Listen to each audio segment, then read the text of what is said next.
نهضت خونین کربلا درس بزرگ عبودیت، عظیمترین سجده انسان را پیشگاه معبود در همه تاریخ بشریت است و چنین عبادت عظیم و مخلصانه نه قبل از عاشورا صورت گرفته و نه بعد از آن تکرار خواهد شد. بزرگ داشت از چنین نهضت و حماسه نمونه تضمین کننده سعادت انسانهای آزاده و مسلمانان در همه زمان هاست.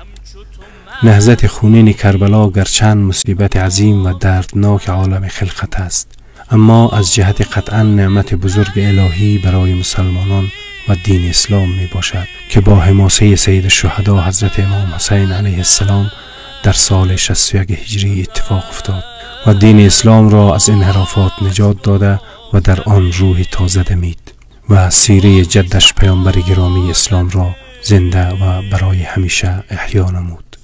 برای این نعمت بزرگ الهی باید سجده شکر بجا آورد و از آن تجلیل نمود.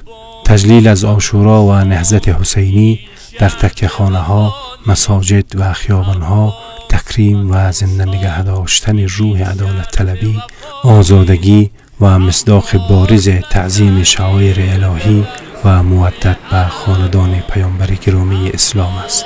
تاجیل ببر سوی حرم آب تا دست با جا مانده و از جسم جدا نیست، تا دست با جا مانده و از جسم جدا نیست. یاران همه رفتن دریغا که بجز من، یاران همه رفتن دریغا که حسینی باش، حسینی باش که در محشر نگویند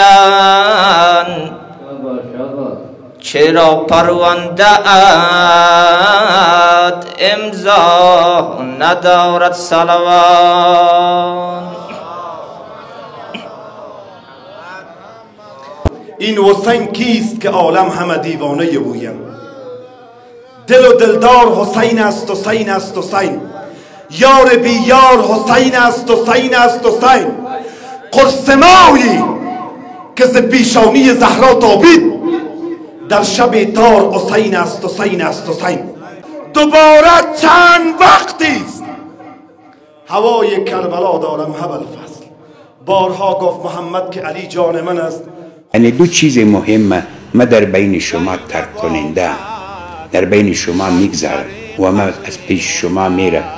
کتاب الله، یکی قرآن مجیده، دیوم و عطرت من آل و بیتش. این هر ما بین شما ترک میکنم و من میرم.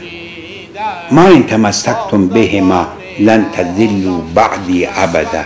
تا زمانی که شما به این دو چیز تمسک کنین هرگز گمراه نمیشه.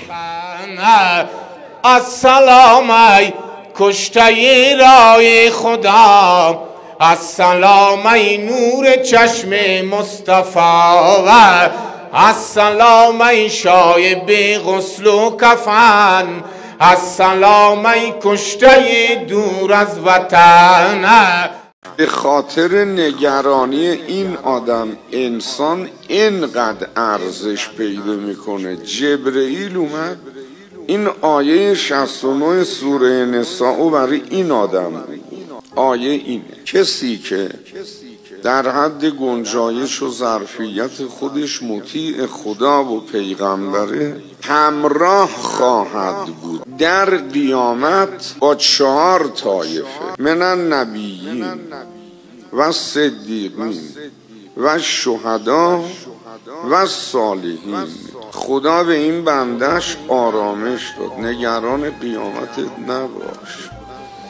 تو رو قیامت میبرم پیش انبیا، میبرم پیش صدیقین، میبرم پیش شاهدان، میبرم پیش صالحان.